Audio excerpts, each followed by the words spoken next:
করেছি রাজি। সেকেন্ডার বাচ্চার ছোট ছেলে অধঙ্গার গাজী, যে বাচ্চার ছেলে রাজ্যে বসে বাচ্চাই করবে, পূজাকে পালন করবে। সব কিছু তুমি বিসর্জন দিয়ে দাও। কেন অরণ্যগরের ভিতরে শিক্ষার চোখের পানি দিয়ে যাচ্ছ? কি চাই? এই নগরে নগরে ফকির নাম আমি চাকরি করতে যেতে চাই। ফকিরের নামে চাকরি করতে গেলে যে কষ্ট, যে দুঃখ, যে যন্ত্রণা, যে বেদনা, তুমি কি এগুলো সহ্য করতে পারবে? বলুন মুর্শিদ, আমাকে কাজ করতে হবে। তোমার যে না খেয়ে দিন কেটে যাবে, খাবার পাবে না, গাছের পাতা ছিঁড়ে ছিঁড়ে তোমার আহার করতে হবে।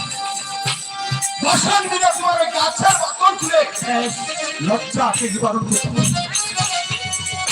সব কিছু ত্যাগ করে দিয়েছো ভিক্ষা, তুমি তোমার কাহিনী ভিক্ষা করে